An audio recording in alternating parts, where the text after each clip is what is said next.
So I'm glad I picked this topic for today because this was the week I was at the Interfaith Fair at the University of Tampa, and I had the chance to speak with the students, some I've known in past years, that came to talk about God and what God means to them with all they have going on trying to return to school. So it's this $1,000,000 question we're going to explore today.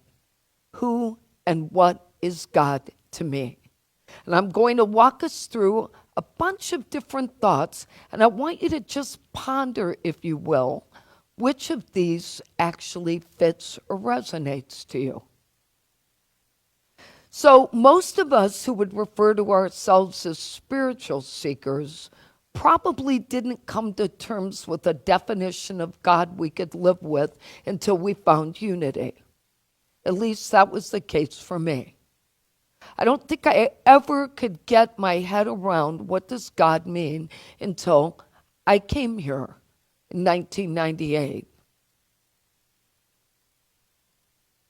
And so it seems appropriate that I talk about Charles Fillmore, one of the co-founders of Unity.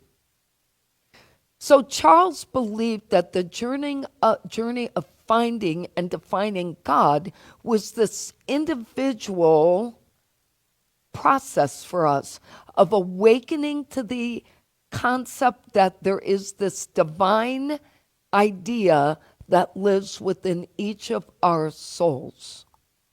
That the divinity is not outside, it is inside. He explained that this was not a search for an external ruler, but rather a realization of and an expression of that divine consciousness within each of us. And while he often referred to that divine presence as the Christ presence or the Christ consciousness, he focused on the broader picture to bring every religion to the idea of this version of a higher power, regardless of what they called it. He taught God as the energy that exists in everything, everyone, everywhere.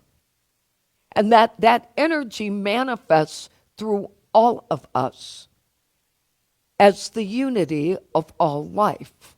Hence the reason it's called unity, because it's the idea that we are all connected on some level to one another through our divinity. God is this creative force, he taught, the radiant source of our being, the one presence, the one power that is active in the universe, God the good, omnipotent. Because in Charles's mind, there is no bad God. There is no judging God. It's all good, positive, divine energy. He taught that defining God requires identifying all the attributes that you might believe express divine principle in you. Those are things like love and wisdom and power and life and strength and order and faith and imagination, understanding and free will. And as we recognize these things in ourselves, if we can, we actually start to see them in everyone. We aren't looking for what's wrong with people, we're looking for their divinity, which is what we are here to strive to be. We're not judges and juries, we're not rescuers. We're here to see the power and good in people and to empower them to be that. Every person discovers God according to their ability to perceive truth. So I want you to hear me say that. None of us will see God at the same level because it's our ability to imagine that and embrace that, that determines what we decide God is in our lives. Some people may see God in the living beauty of nature every day. Others are going to call it the intelligence in the cosmos. Some will see God in the silent whispers of intuition, and others want to see God as some personified being. And ideally, I would love it if we could all someday in this world collectively get to a place where we could all see God the same way, because maybe we would behave better. But it's an individual process, and it's not up to us to decide how everyone sees and finds God. Now, we have to talk about how do we get to our definition, right? Well, the process for answering who and what God is for me might begin with just some serious self-reflective questions, such as, what do I most value? Love, justice, beauty, truth, compassion? Where and when do I sense the presence of God in my life, or that sense of something greater than me? When are those moments when I felt something more powerful than me existed? Do I imagine God as personal or impersonal, both or neither? Is my understanding shaped by stories or rituals or symbols, or just silence? Do I sit in the silence and that is where I feel God? Do I experience a connection to others? Do I experience a connection to this universe? Or do I have this inner sense that I have a purpose in life?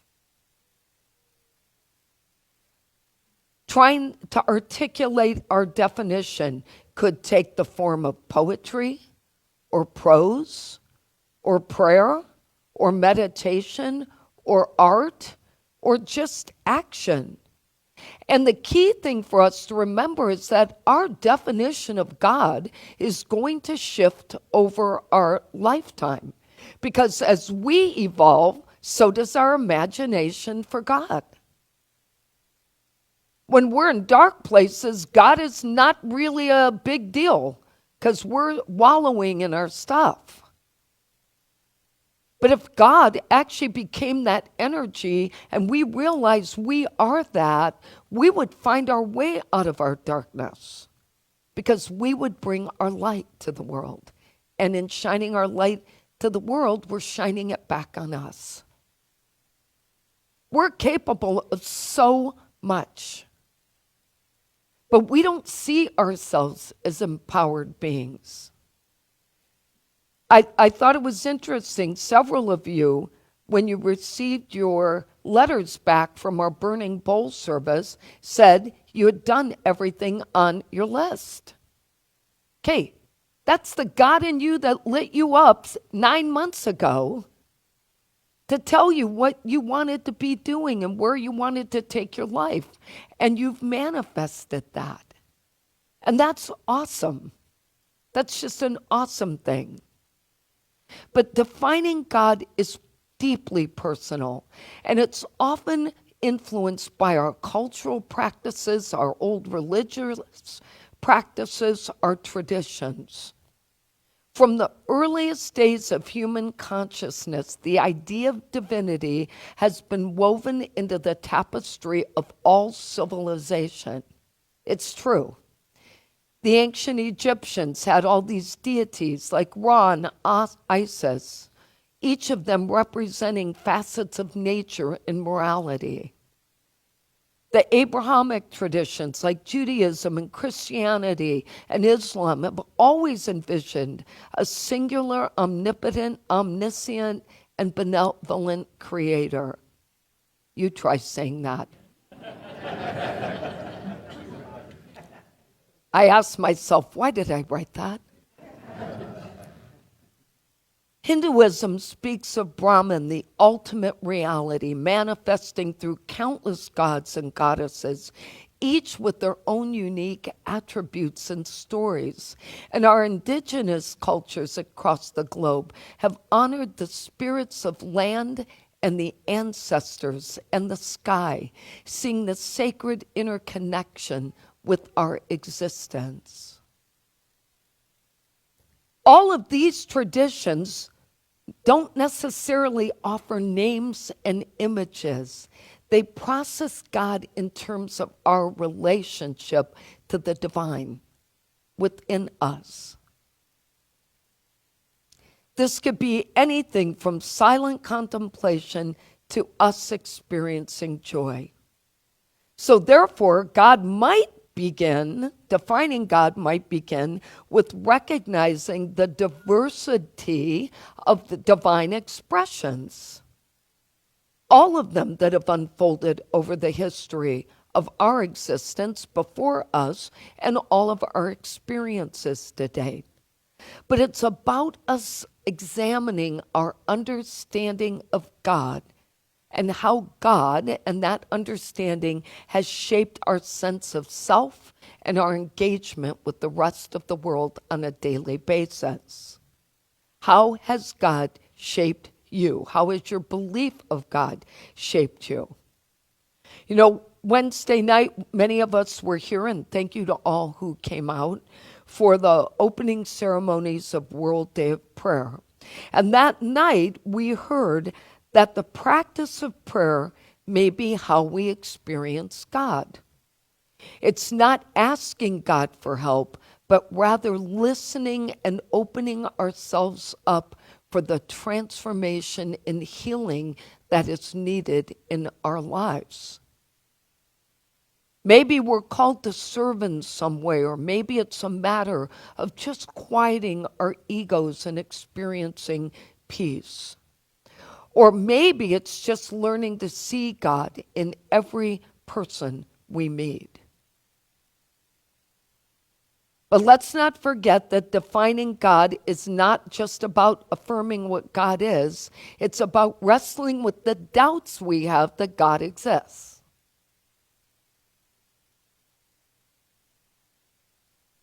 Maybe it's a God that intervenes in the world, and we don't like that idea. Or a God that evolves as we evolve, a growing consciousness, an unfolding story. It is up to us to decide, but it is important to make that decision. Because the longer we waffle, the less we grow. The more we can embrace what it means to us, the greater our consciousness becomes. And in a moment's notice, in the chaos of life sometimes, we can find that light quickly. There's an ethical aspect to defining God that I think we need to talk about. Our concepts of divinity influence our values, our sense of right and wrong, our vision of justice and compassion.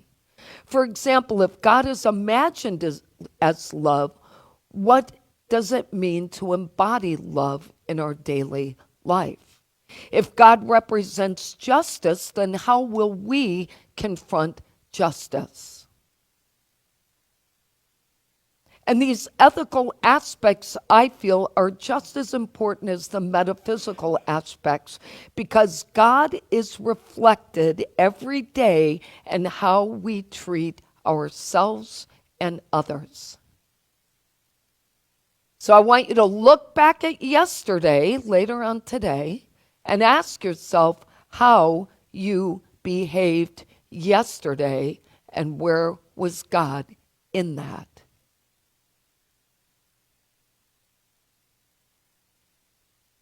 Defining God from that ethical perspective is nothing but an invitation for us to live more fully and more responsibly.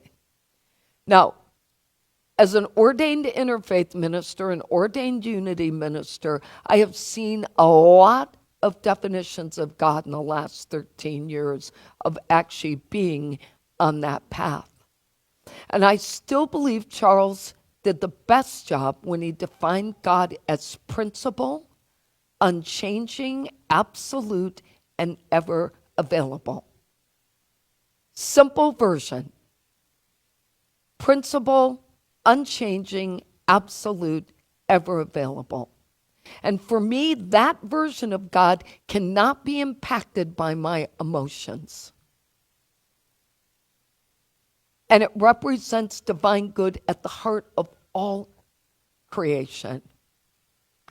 This is God in a way that helps us to align our thoughts and our actions with what is right, connecting with others on a deeper level, seeing what's good in the world, and knowing we are not alone. To define God in the spirit of unity means our goal is to awaken to the divine idea imprinted in our soul. By simply affirming what we say here every Sunday, there is only one power and one presence in the universe and in my life, God, the good, omnipotent. That in itself would get us to a good place every day. And as each of us continues to expand our definition of God, I want to leave you with this advice from Myrtle Fillmore. A little period of quiet and rest each day is our opportunity to establish ourselves at the center of our being, the one place where the supply of life and substance is inexhaustible. Let's look at our lessons for today. Defining your God requires brave new thinking. Number one, consider God as divine energy, the invisible power within us. Number two, to see all humans, including ourselves, as divine ideas expressing their spirit. Number three, to understand humans have free will. Actions are human decisions, not God decisions. If we could just remember that when we're writing on social media. Number four, trust the silence within, because all power lives there. And the affirmation I chose is, God is my source. Let's say that together. God is my source. Our quote today is from Debbie Ford. I loved what she said here. I define God as an energy, a spiritual energy. It has no denomination. It has no judgment. It has an energy that when we are connected to it, we know why we are here and what we are here to do. So let's take that in. So we pause now to reflect upon the divine idea within each of us. The right to define God for ourselves, but to make that commitment to decide what values we want to bring to the world from a divine perspective, what strength we want to exhibit, how we want to show up in the world, and how capable we are of seeing God in ourselves and in others, remembering that human actions are not of God. And so it is. Amen.